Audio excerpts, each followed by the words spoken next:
one time when I was a kid, my dad was like, hey, something about that situation you're walking into. You want to be heads up on that, Matt. It looks like they're about to pull the old bait and switch on you. And I was like, yeah, I was thinking that too, Dad. What the heck? Also, what's the bait and switch? I know. I just want you to say it so that I can hear how you would say it. I didn't know. And Dad explained that the bait and switch was the thing where you say one thing is going to happen, but then surprise, once you get inside and you're kind of locked into the deal and a little bit obligated and on the hook now, it was this completely other thing. And now you got tricked. And because of some basic aspects of our shared human psychology and sunk cost fallacy, then you can't get out of it. And now you feel obligated and you don't want to be embarrassed or admit that you were wrong or that you got tricked. And so the bait and switch is a really effective tactic because it weaponizes our own dignity and pride and also decency against ourselves to get us to go along with things that we never would have gone along with if they just said up front, here is the horrible thing I'm inviting you to go along with. Likewise, in Matthew chapter 23, Jesus is pretty much saying that the Pharisees and the teachers of the law are exceptionally gifted at the bait and switch, with imagery about clean cups that look good on the outside, but on the inside they're rancid and full of junk you'd never want to ingest. And another image about a whitewashed tomb that looks so pretty inside, but did you catch the part about it's a tomb? There's also some dead rotting person in there. With these two images, he's accusing them of being like one of those giant toothed angler fish from Finding Nemo that dangles out the little thing. You're like, that's a pretty light. I'd like to be around that. But then there are gaping jaws of death right behind it. But now you already got suckered in. What Jesus is saying in Matthew 23 verses 25 through 28 is happening in front of the whole room. Everybody in the temple area is hearing what he's teaching. And in the same way that in the Sermon on the Mount, Jesus is teaching his disciples. It literally says that right at the beginning of Matthew chapter 5. But the teaching is also very cognizant of the fact that the religious leaders, the Pharisees, are right there hearing what's being said. So here, when we get deep into this text, it feels like, oh man, this is all directed at the Pharisees. But really, this is still for the benefit of the crowds and the disciples. The denouncement is pointed at the religious leaders, but verse 1 of chapter 23 says, "Then Jesus said to the crowds and to his disciples." So the conversation with the religious leaders is over. This is directed at them.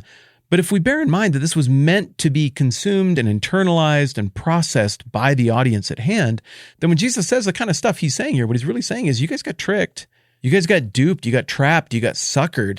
And hopefully, if the crowds and the disciples are listening, they're hearing, like, no shame, that can happen, but you need to pull away from this mess now because now your eyes are open. You're seeing what's inside the cup. You're seeing what's inside the tomb. Good heavens, don't double down on it and defend your previous choices, which is the second mistake and fatal mistake that the person who's the victim of the bait and switch makes. Like, okay, you got baited. It happens to the best of us. Well, not to Jesus, but everybody else. It happens to the best of us. Just don't go for the switch. Walk away when the switch happens. And so if this is truly directed at the larger audience, and it looks like the text is saying that it is, then the take-home lesson of this is, my friends, the curtain has been pulled back. Look at what this actually is. Just walk away. Or to reference all the way back to the very first message Jesus ever taught anybody, repent, turn in the other direction, for the kingdom of heaven is near. Just to make sure we're all up to speed on what we're actually talking about, let me read the text because, it's 10-minute Bible hour. It's supposed to read the Bible because it's like super important. And sometimes I get going, I forget that I didn't read it at the beginning. It goes like this: "Woe to you, teachers of the law and Pharisees, you hypocrites! You clean the outside of the cup and dish, but inside they're full of greed and self-indulgence. Blind Pharisee!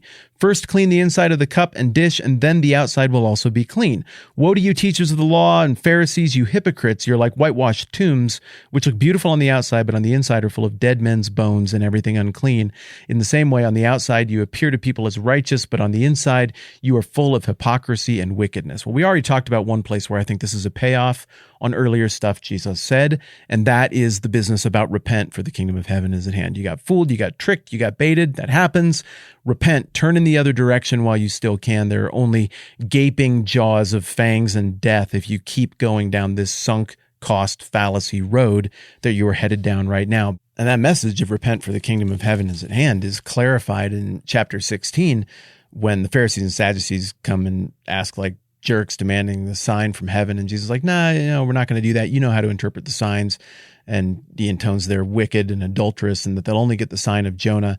And then he tells the disciples, be on your guard against the yeast of the Pharisees and the Sadducees. So we're getting more clarity on what it actually is that most people in Jesus' audience, the disciples and the crowds, remember that's who he's talking to here in Matthew 23, this is what they need to repent of. This is what they need to turn away from. Okay, so once again, payoffs here. Repent for the kingdom of heaven is at hand. That's there.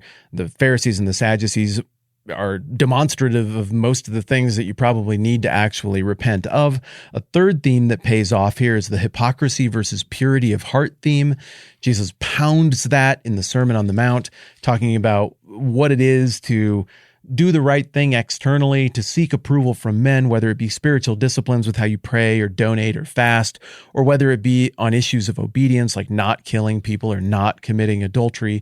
On all of those things, the heart of the Sermon on the Mount has Jesus distilling it down to being like true obedience, true righteousness means that you embrace the values of the kingdom, and what happens on the outside of you is reflective of the good things, the kingdom value things that are happening on the inside of you. And he makes it pretty clear, knowing again that the Pharisees are in the audience there in the Sermon on the Mount, that your religious leaders are not the ones who are getting it right, as he calls out how they pray and the other hypocritical things that they do. Also in the Sermon on the Mount, this is another payoff that we're seeing here in these two twin woes about hypocrisy and the false outside versus that dirty actual inside.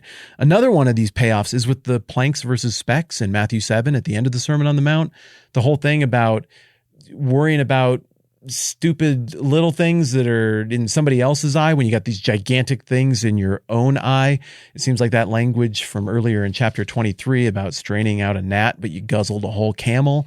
That's pretty indicative of that missing the pointiness that is introduced in the planks versus speck passage in Matthew chapter 7. And then just in general, I think we're seeing a payoff on the notion of a failed righteousness that is from the Pharisees. Jesus said in Matthew chapter 5, Sermon on the Mount, your righteousness would have to exceed the Pharisees if you wanted to get into the kingdom. Ultimately, what we find out is that it would have to exceed it by so much that only a righteousness from God imparted to people by the miraculous gracious work of God could get that done. But even if we read it in a more literal human sense, we would still have to take it as Jesus saying, these guys aren't even close. Like what they're doing, it isn't even on the track of righteousness. It's hypocrisy. So obviously it would have to exceed that. Now, pretty simply put, we can read Matthew chapter 23 and forget that this is all spoken to the crowds and the disciples, people who've been tricked.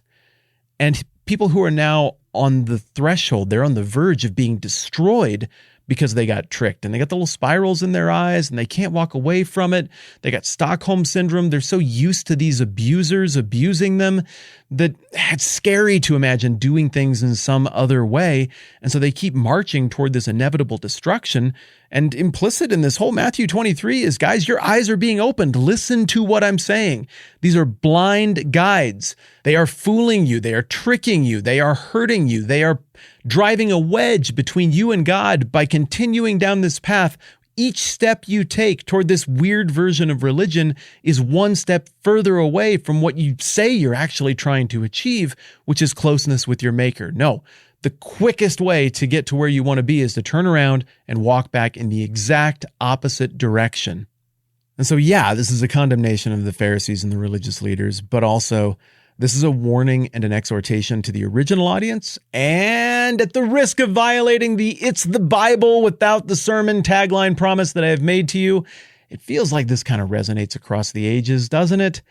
It feels like there's something here for us too.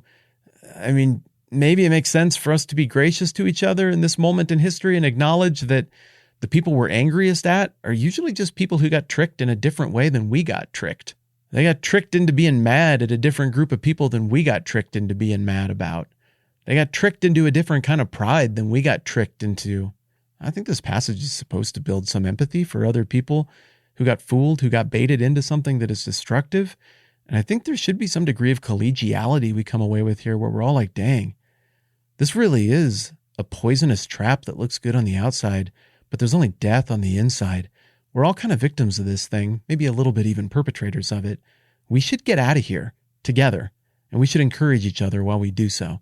Yeah, so narratively, thematically, I think it's important for us to pay off some of those themes like we did earlier in our conversation here, but I think this particular passage does speak into our lives and the equations you and I have to run for ourselves right now as well. It's so easy to look at other people's lives and be like, you got fooled. You should stop walking into that trap right now. But weirdly, we just cannot see that as clearly when it's happening to us. Strange how that is. Thanks for hanging out with me. I'm Matt. This is the 10-Minute Bible Hour podcast. Let's do this again soon.